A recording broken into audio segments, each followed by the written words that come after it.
Баршаңызға қайырлы күн, құрметті көрермендер. Бүгін сіздерге қазақтың ұлттық тағамы бешбармақ дайындайтын боламын. Видеомды соңына дейін көріп, лайк басып, комментарийға пікірлеріңізді қалдырыңыздар. Ең алдымен қазанымызға етімізді саламыз.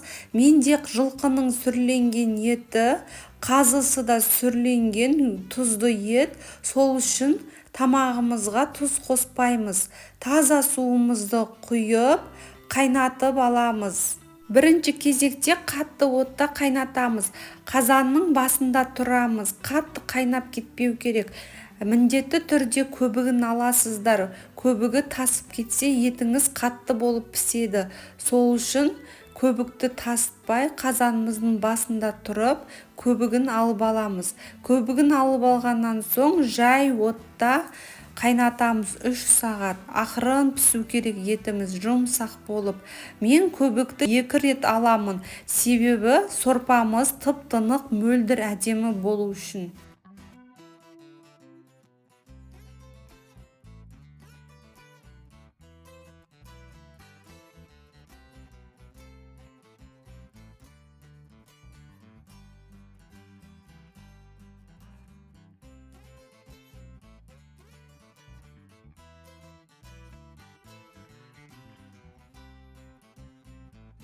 Жиырма минут қайнатып, және бір қайтара көбігін алып аламыз.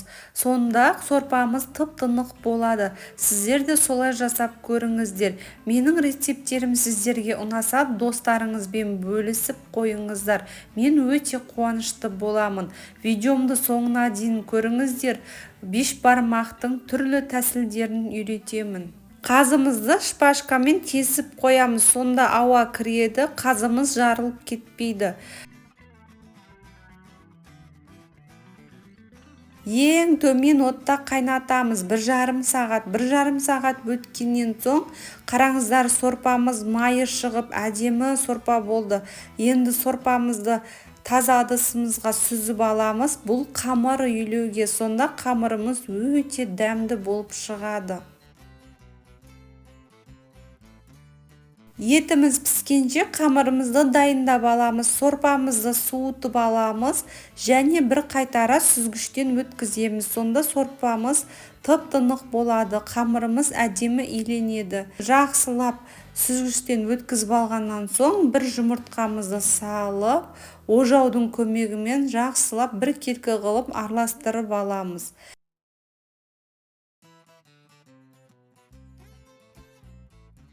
Ұнымыздың жарты бөлігін салып, жұмсақ қылып қамыр илейміз. Пресной тестодан да қамыр өте дәмді болады. Бірақтан үлкен кісі бар үйлерге қамырымызды жұмсақ қылып илесеңіздер, өте дәмді болады. Қамырды әркім қалауы бойынша қатты немесе жұмсақ орташа қылып илесеңіздер болады. Ең бастысы жақсылап қамыр илену қажет.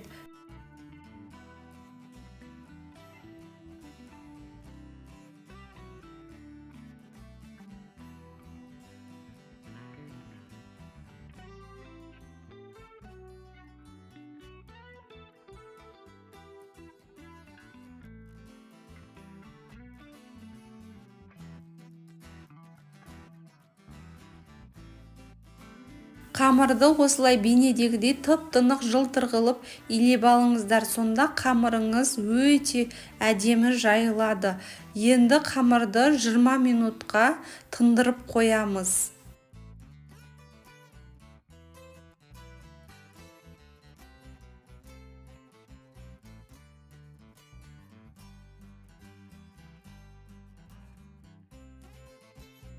Қазанымыз жай отта қайнап жатыр. Ендігі кезекте сәбізді, картопымызды саламыз.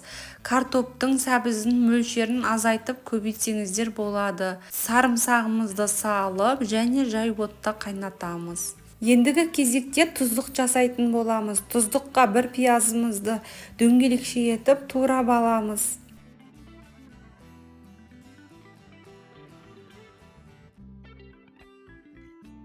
Пиязды турап алдық, кастрөлге салып, ендігі кезекте қазанда қайнап тұрған еттің сорпасын, бетін, майын аламыз.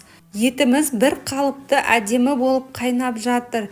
Бетіндегі майын алғаннан соң газ плитаға қойып 20 минут тұздығымызды қайнатып аламыз. Тұздықты қайнатпай пиязымызды салып, бетіне сорпасын құйып, бұқтырып қойсаңыздар да болады. Мен қайнаттым, қайнатсаңыздар өте дәмді болады.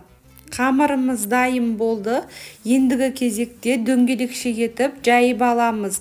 2 бөлікке бөліп жайып алсаңыздар да болады. Мен бірден бір зуаланы жайып алдым. Қонақ күтетін болсаңыздар, қамырдың, еттің мөлшерін көбейтесіздер. Шағын отбасыға арналған рецепт бойынша жасап жатырмын.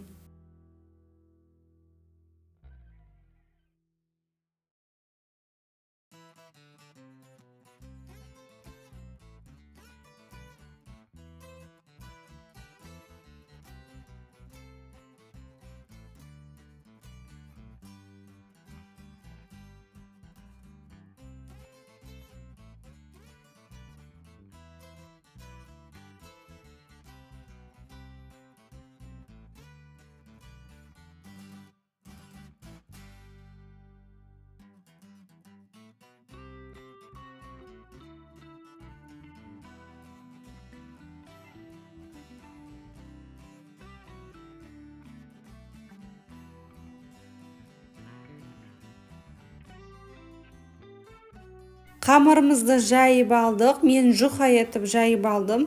Ендігі кезекте қамырды оқтауға орап, ортасынан кесіп аламыз. Ортасынан кесіп алғаннан соң 4 саусақтың көлемінде етіп, 4 бұрышты қылып кесіп аламыз.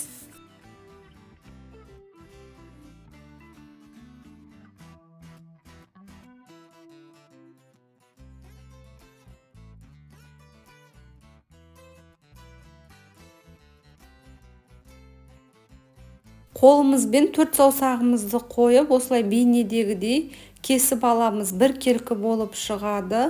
Кесіп алғаннан соң қамырымызды бір-бірінен ажыратып жайып шығамыз. Ендігі кезекте қазанымыздағы етіміз дайын болды. Етімізді сүзіп турап алғанша қамырымыз дайын болып тұрады, қатайып.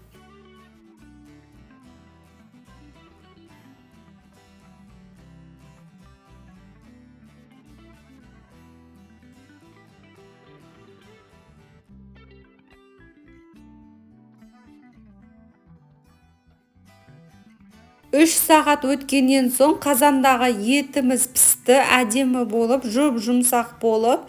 Көкөністерімізді етіміз пісуіне 30 минут қалғанда саласыздар. Сонда бәрі бір келкі болып, бірдей уақытта пісетін болады. Сіздер де солай жасап көріңіздер. Барлығын сүзіп аламыз.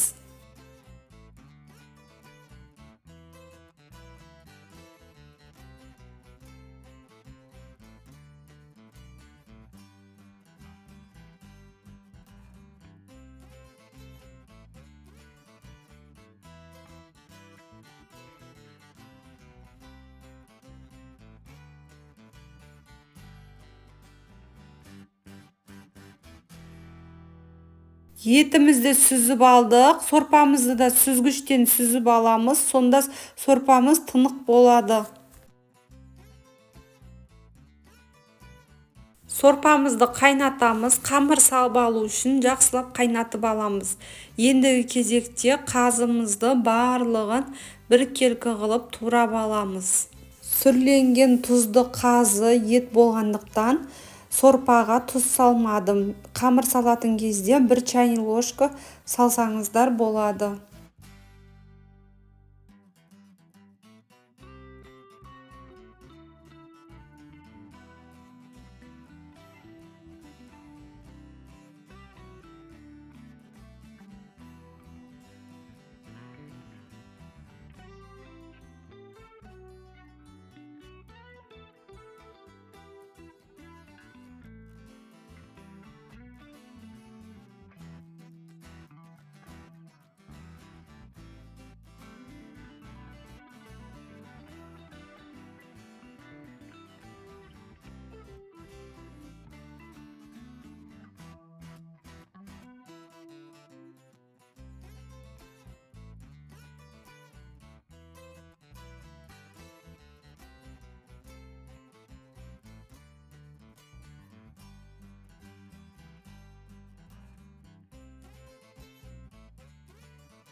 Етіміздің барлығын турап алдық. Енді қазанымыздағы сорпамыз қайнады. Қамырымызды салып 5 минут көлемінде пісіріп аламыз. Қамырды тез-тез саламыз, бір-біріне жабысып қалуы мүмкін.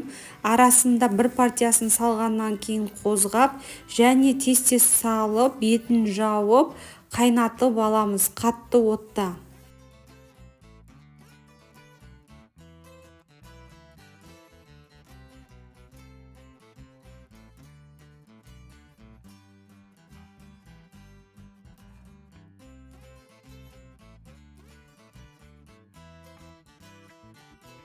Қамыр пісті. Ендігі кезекте сүзгіштен сүзіп аламыз. Сілкіп-сілкіп ақырын сүзіп алыңыздар.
Қамырымызды сүзіп алдық. Табаққа ожауымызбен жақсылап біркелкі қылып араластырып аламыз. Ендігі кезекте бетіне тұздықты құйып шығамыз. Тұздықты құйғаннан соң араластырып жібереміз. Барлық жеріне біркелкі болып тұздық сіңу қажет. Сонда қамырымыз өте дәмді болады. Себебі тұздыққа сорпаның бетіндегі майын алғанбыз. Сол себепті қамырымыз әдемі, дәмді әрі жылтыр болып тұрады.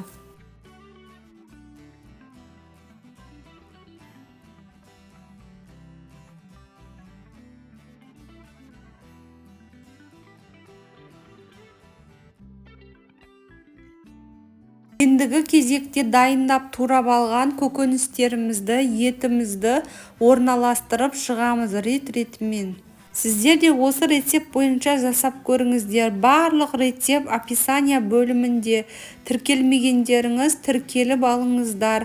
Алдағы уақытта күшті рецепттермен бөлісемін. Қазақтың ұлттық тағамының негізгі атауы бешбармақ, кейбір өңірлерде бесбармақ, ет асу деп те атайды. Бешбармақ тағамы қазақ асханасында ең танымал тағамдарының бірі. Қонақ күткенде, аптасына бір рет қазақтың дастарханында әрдайым асылатын тағам. Сіздермен болған Жансая. Ендігі бейнеде кездескенше сау саламатта болыңыздар.